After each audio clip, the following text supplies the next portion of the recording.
Bismillahirrahmanirrahim. Alhamdulillah, salatu wassalamu ala Rasulillah. Di antara bentuk ujub yang berikutnya dikatakan Al-Ghazali, yaitu ujub dengan jumlah yang banyak, baik banyaknya anak atau banyaknya pembantu, keluarga, kerabat, banyaknya penolong maupun banyaknya pengikut.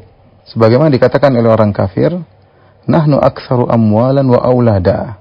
Kami lebih banyak mempunyai harta dan anak-anak daripada kalian. Quran surat Saba ayat 35 ya. Sebagaimana juga yang dikatakan oleh kaum mukminin tatkala perang Hunain.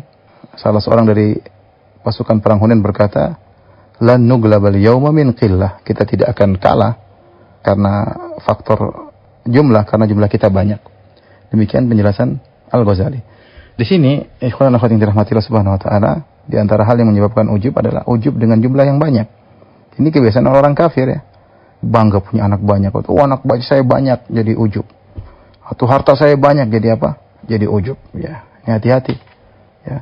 Betapa banyak orang merasa bangga ketika pengikutnya banyak, yang viewersnya banyak, yang followersnya banyak. Jadi dia merasa jumlah yang banyak tersebut mengangkat derajat di sisi Allah Subhanahu wa taala. Ya, terpedaya. Kalau datang lagi show yang hadir banyak ya, bangga, dia ujub.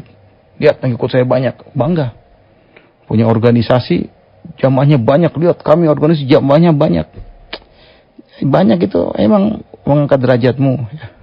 Ya, kalau banyak-banyakan orang Nasara lebih banyak daripada kaum muslimin ya. Oleh karenanya jangan terpedaya dengan jumlah yang banyak. Kalau kita memiliki pengikut yang banyak, kita bersyukur. Kita tahu bahwasanya kalau kita bisa memberi ilmu kepada mereka, pahala kita semakin banyak. Kalau kita bisa mengarahkan mereka, maka pahala kita semakin banyak. Tapi jangan seorang terpedaya dengan jumlah yang banyak. Kita lihat di zaman sekarang ada orang mungkin terpedaya dengan jumlah yang banyak. Tapi ketika dia dapat masalah, tidak ada yang menolongnya. Menolong cuma sekali dua kali, setelah itu semua orang meninggalkannya. Terus buat apa kita bangga dengan jumlah yang banyak? Sementara kalau kita meninggal, kita sendirian. Mana jumlah yang banyak itu? Mau ngapain dengan kita? Mau ikut dikubur dengan kita? Tidak. Bagaimana kita mau bangga dengan ujub dengan jumlah yang banyak ketika kita dibangkitkan, orang-orang terdekat kita kabur dari kita. Fa idza ja'atis sakhah, jika ditiupkan sangkakala, yauma yafirul mar'u min akhihi, seorang akan lari dari saudaranya. Wa ummihi wa abihi, akan lari dari ibunya, dia akan lari dari ayahnya. Wa sahibatihi wa banihi, dia akan lari dari istrinya, dari anaknya. Percuma, mereka tidak bisa menolongnya. Mau bangga dengan jumlah yang banyak, dengan istri yang banyak, dengan pengikut yang banyak.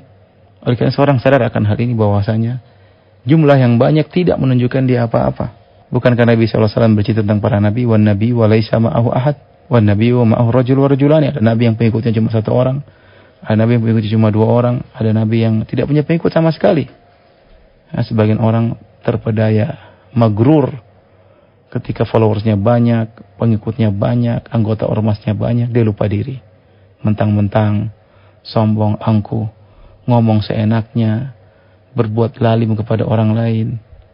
Waliyadzubillah. Ya, ini diantara bentuk ujub dengan jumlah yang banyak, pengikut yang banyak. Di antara model ujub adalah ujub dengan harta. Al-Ghazali berkata, ujub dengan harta sebagaimana firman Allah tentang si pemilik dua kebun yang berkata, Ana aktsaru minka mala wa azzu nafara. Hartaku lebih banyak daripada hartamu dan pengikutku lebih kuat daripada pengikutmu. Ini di antara hal yang membuat orang mudah untuk ujub adalah harta.